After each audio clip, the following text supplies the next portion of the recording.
భూతముల్లో ఆత్మగా ఉంటూ భూతముల్లో కలిగిస్తున్నాడు అంటే ఈ భూతముల వికారాలకు అంటుతాయా? ఇది ప్రశ్నించవలసిన విషయం. ఎందుకంటే మనం ఒక బురదలో కమలం తీసుకోవడానికి వెళ్తే బురద అంటి తీరుతుంది, బురదలో ఉంటే బురద అంటదు.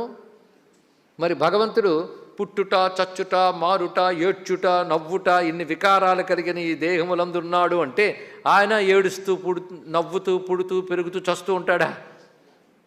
అంటే భూతములు యందు వ్యాపించి ఉన్నప్పటికీ, భూతముల్ని నడిపిస్తున్నప్పటికీ ఆ భూతములకున్న వికారములు అంటనివాడు అని చెప్పడం కోసం తర్వాతి నామం పూతాత్మ అనే మాట వచ్చింది ఇక్కడ.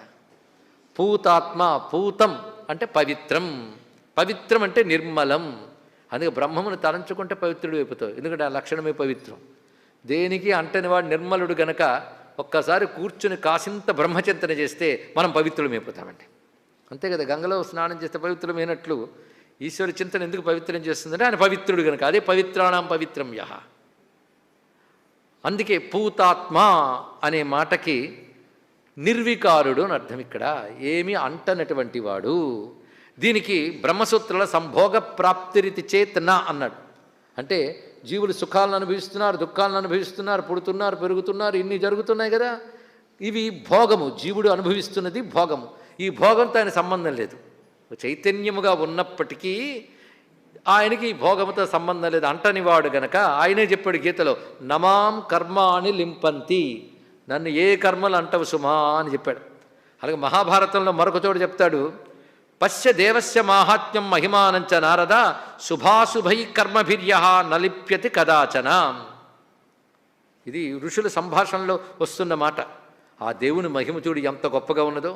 అందరిలో ఉంటాడు కానీ శుభాశుభ కర్మలు ఆయనకు అంటవు కనుక మనం చేసే పాపాలు పుణ్యాలు ఆయనకు అంటవు. అది మన అతి తెలివికి పోయి నువ్వే నా హృదయంలో ఉన్నావు గనక, నువ్వే ప్రేరణ చేసేవు గనక నా పాపములన్నీ నువ్వే చేస్తున్నావు అంటే నాకు అవి అంటవు నాయన పూతాత్మనామంతో చెప్పేశాడు. అందుకే పూతాత్మ అనే మాట అంత విశేషంగా చెప్పబడుతున్నది. ఎలా ఉంటాడయ్యా? సాక్షి చేతో కేవలం నిర్గుణశ్చ, కేవలం సాక్షిగా ఉంటున్నాడు, నిర్గుణుడై ఉన్నాడు ఇక్కడ. కానీ గుణములు ప్రకృతి లక్షణములు, ఆయన గుణరహితుడై ఉంటూ వీటికి చైతన్యం ఇస్తూ నడిపిస్తున్నాడు. అది పూతాత్మ. దీన్ని బట్టి ఆలోచిస్తే ఎవడికి వాడు శరీరంతో కలుపుకుని చూసి నేను దేహం ఉన్నవాడిని జీవుణ్ణి అనుకుంటాడు కదా, దేహాత్మ జీవాత్మ అయ్యాడు.